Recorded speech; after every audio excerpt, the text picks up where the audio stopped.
I hope you get unalived in Minecraft. Assalamu alaikum, my brother. It is I, The burnt peanut? No! I'm the gosh darn faithful sheriff. But I have seen the light and converted to Islam, and love communism now, and stop Fedposting online, my child. It is dangerous. But burnt peanut? This can't. It's not that big of a deal. It's not like someone's going to actually shoot and kill Charlie Kirk.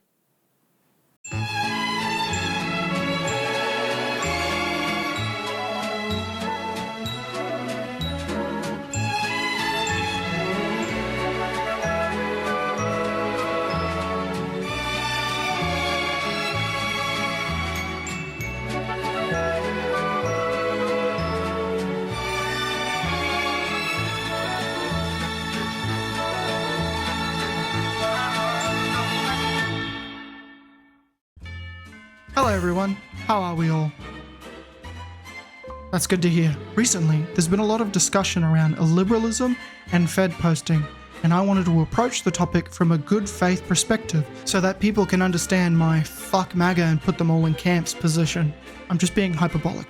Calm down. So the source of my issue comes from things that streamers like Hutch and Counterpoints have said lately about topics like illiberalism and Fedposting. So in this video, the goal I have is to explain their perspective and their position in the topic, as well as give my own perspective and position on the topic as well. Also, Lewis, I love you, baby. Please reply to my DMs. I miss you so much.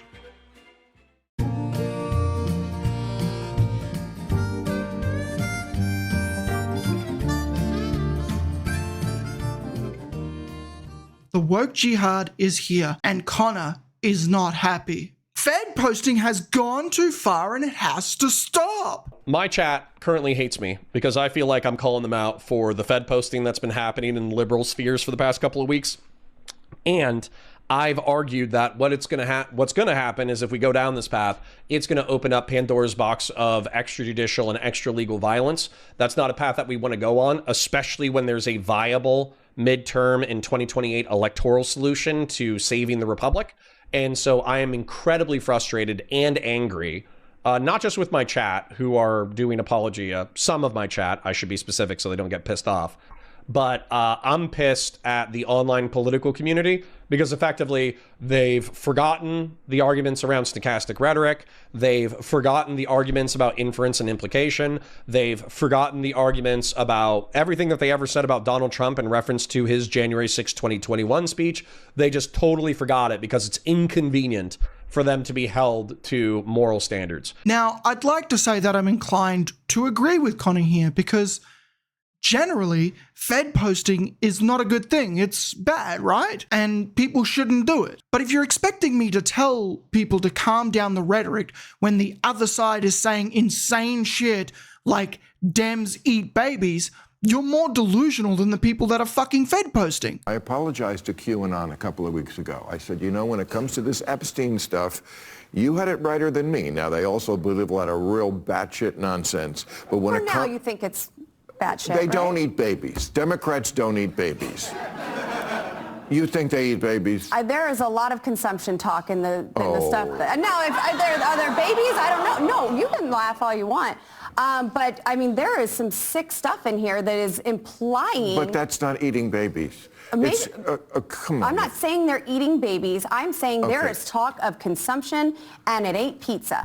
And arguably, the Destiny saying, oh, conservatives need to be scared to say what they say in public. That way they pressure the admin to cool the rhetoric down. Arguably, stochastically, this is what Stephen wanted. Stephen wanted schizos to show up to public events and to make people uncomfortable. He wanted schizos to stare down conservative pundits when they say wild shit in public. He wanted them to be worried about whether or not they're going to get stabbed when they go to public debates. Are you saying that you don't want them to comprehend that volatile rhetoric is dangerous? I don't understand. This is purely a result of conservatives saying unhinged shit. I'd argue that Republicans have done far more to push for political violence than anything Destiny has ever said. But you know, I'm sure Connor is definitely the person to lecture people about being careful with the words that they use, right? Starkoggy says, you're being bad faith, lol. You can't articulate how. You cannot articulate how. I guarantee you can't articulate how. You're using bad faith. Bad faith is a word that pedophiles use to identify each other in the wild. Okay? Every time you say bad faith, you are shooting a flare gun up into the sky and you're saying, I'm a pedophile. Bad faith, you're a pedophile. Snizzler, you're a pedophile. Whenever you say bad faith, you're saying the quote unquote, you are a pedophile. So if you say the word bad faith, you're a pedophile. Bad faith is the laziest, dumbest counter argument that you could possibly make. And if you say bad faith and you can't articulate how it's bad faith, you're a pedophile. Now, keep in mind, Connor is talking about a person that says that they were at the front row of the Destiny Constantine debate and were bragging that they wanted to slice his throat with a box cutter, which is fucked up.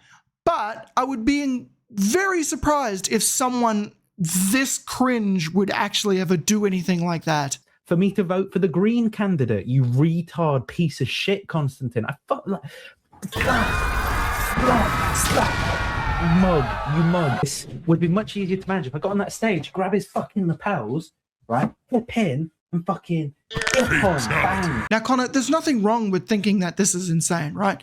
We live in insane times, but you need to understand that it's better to tell a bully to fuck off or you're going to deck them than it is to be passive and hope that they go away. Do I advocate for political violence? Fuck no. But I'm not going to feel sorry for the people who lean into the QAnon shit being surprised that nut jobs are trying to shoot the president.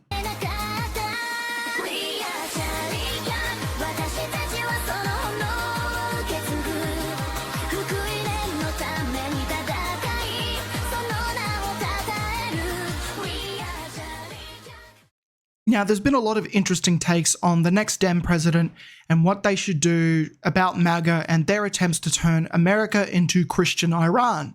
Maybe we need Nuremberg trials. Maybe we need to weaponize the justice system. You know, just lock them up. Personally, I'd deport them to Gaza. I think that's funnier. One of the biggest critics of this is Peace Goes Boy, Hutch. Hutch is of the opinion that weaponizing the justice system to target political opponents is not only hypocritical, but also detrimental to the Democrats and their electoral chances. All right, first of all, thanks for having me on, and let's just jump into this. So tonight, I will be making the case that Trump and MAGA pose an acute threat to our very system and that this urgency requires actions that go well beyond the status quo. My debate opponents are very much on the same page about this basic description of the current moment and the necessity for big solutions, but will articulate a set of remedies that I have not agreed with in many cases. Very simply put, I think they are going way too far and with very little meaningful consideration of how these measures will be seen by the voters who will decide if Democrats should keep power in the period following the next trifecta that we win. The problem is that Hutch doesn't understand that operating under different rules means you're operating under different electoral standards. Republicans are only able to do what they are doing because the Republican voter supports them wholeheartedly as they erode norms. They literally flipped their view on the Iran war from less than 18% support in 2024 to now nearly 80% supporting it in 2026. If Dem voters see Democrats trying to stop MAGA from destroying the planet and decide that they aren't going to vote for them anymore, they can go fuck themselves. My opponents will jump from the system is currently being threatened straight to, therefore, all bets are off in how we choose to constrain those who threaten it. And they might suggest that if you disagree with this analysis, you don't fully appreciate the threat. You're not, or that you're naive, your optics cucked, you don't fully understand the stakes, that any remedy is less forceful than what they will propose, which basically amount to varying levels of explicitly weaponizing the system itself, are tantamount to surrender, either weaponize or surrender. What Hutch is misunderstanding is that there isn't just two options and he has to pick from it, right? And there are no other reasonable options. It's that he's criticizing the position while offering no viable alternative. He's also mischaracterizing the weaponization of the DOJ as an illiberal thing. How is it not illiberal? Well, shut the fuck up and I'll explain it to you. Now, let's assume that what the Trump administration has done so far is technically legal, right? This would be an unjust application of the law. Now, someone who famously broke the law a lot was Martin Luther King Jr. And no, it wasn't because he was black. It was because it was an unjust law. Martin Luther King said in his letter from Birmingham jail, "One may well ask, how can you advocate breaking some laws and obeying others? The answer is found in the fact that there are two types of laws. There are just laws and there are unjust laws. I would be the first to advocate obeying just laws. One has not only a legal but a moral responsibility to obey just laws. Conversely, one has a moral responsibility to disobey unjust laws." Now, what's the point in bringing this all up? I'd argue that the intention of doing something is important. MLK pushed against the norms at the time. The oppression that was happening to black people at the time was realistically completely legal, right? It was recognized as the law of the land. And it required extreme action to push against it. Eventually, the laws changed, but that isn't because people complied with it. The system as it is now is not sufficient in dealing with the Republican Party, which means to operate within those confines only further enables it to be eroded. If someone is cheating, it doesn't matter how many rules you make, they will continue to break the rules until you ban them. If Donald Trump signed an executive order declaring everyone with the name Hank a terrorist to be shot and killed on sight, it being an official presidential act would probably make it legal, right? And you're probably saying, well, maybe not, but the fact that you're not 100% sure on that is kind of fucked up. And he would probably be protected from any legal repercussions from that, right? I think it is perfectly fair that President AOC comes in, immediately weaponizes the DOJ, and makes it so that the Republicans can never do shit like that ever again. I think that's fair, because a just violation of the law is better than an unjust compliance with the system. Now, one of the arguments that Destiny makes is that the Trump administration doing blatantly illegal things and then later being checked on them is not a practical way to do any meaningful protection of the institutions. To which people like Hutch and his friend Mitty believe that these are appropriate ways to deal with these issues. You think, I can't speak for Josiah, but do you think that if a president comes in and they abuse an exploit for 1 year, they get checked on it, and then so in the second year they find another exploit to abuse, they get checked on it, third year they exploit another thing, and then fourth year they exploit another thing, and by the end of those 4 years, they got to exploit a different thing every single year, but it got checked on and patched, and then the next president comes in, was that a successful functionality of the system? If the last president was like that... No, I would argue that's a weakened system. Is that the system working as intended? Do you think it was good that the system at least checked the guy? Because in my world... It is working as intended, but it is weakened. But that's not, an institution being weakened is not in and of itself a justification to step outside of the boundaries of the system to address that problem. The justification. It sounds like you guys are saying that as long as you're checked eventually, and the check is to tell you to stop doing the bad thing you've had a huge benefit from. For us, it doesn't work that way. If I violate a contract, they don't just say stop violating it. There are real damages, there are liquidated damages, there might be penalty clauses built in. If I break the law, let's say that I scammed somebody and I broke the law, not only are there criminal penalties, I might have to pay restitution to the victims. I can't keep all the money that I made. But for the president, what are you asking us to do? What are you asking us to agree to? I'm just saying is, it seems like the MIDI, I think, made the argument that the Supreme Court did a really good job at eventually shooting down the tariffs. But in my mind, the damage has been done. That's not accountability. That we got screwed there. They won. That was good for them. They won on that. They won. He's asking. He's wanting to know if you regard it as a meaningful check, which he and I don't. Well, I mean, it is undeniably meaningful. Yeah. One way that I would explain this to Hutch is with an extreme hypothetical. Let's say one day Donald Trump decides to make death camps. And a year later, the Supreme Court checks his ability to have death camps. And guess what? Good news. No more death camps. But that doesn't change the fact that for an entire year, he was able to just kind of kill a bunch of people, right? And that harm is there forever, right? You can't bring those people back. And after that, let's say Donald Trump says, actually, now we're going to put the death camps in El Salvador. Now this is a moving of the goalpost where it's technically legal or some shit, right? And eventually, the guardrails will check him. He will be told by the Supreme Court that he can't do that. But that'll take over a year, and after that, he'll move the goalpost again, because the issue isn't the death camps. The issue is Donald Trump is a bad faith actor who will continue to move the goalpost, continue to autistically look for technicalities in the law that allow him to violate people's rights and continue to make the laws functionally useless. So in that sense, which is more important, following the laws in good faith or violating them to stop people who are acting in bad faith? I wouldn't have a problem with this if Hutch was just saying, look, I just think it's immoral and I don't want to do this stuff. But that's not what his argument is. His argument is it won't work. His argument is that it's not politically viable. And the only way to stop them is at the voting booth. Hutch is ignoring the fact that they can just keep pushing the boundaries. They can keep edging the rules. And then eventually they can just start stealing elections. And by the time the investigation finishes, Trump will already be president and will just shrug and say, well, next time he won't be able to do that. It's like there won't be a next time. God, this Megu guy, his videos are the worst. Mods, extract this man's load.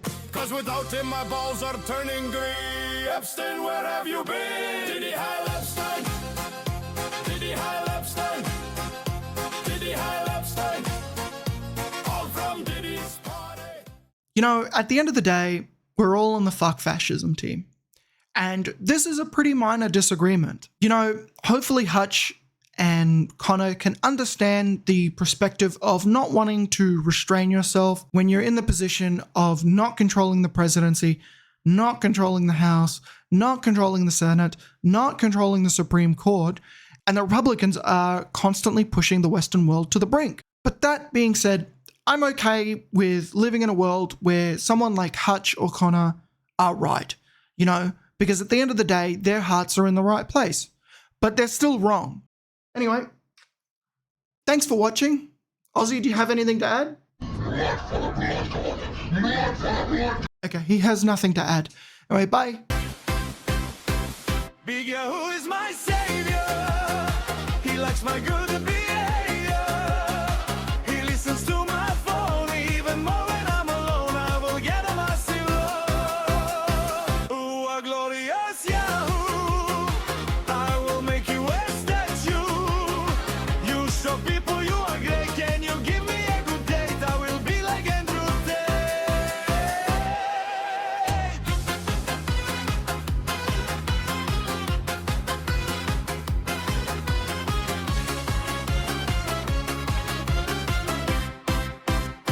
Trump is your massive fan.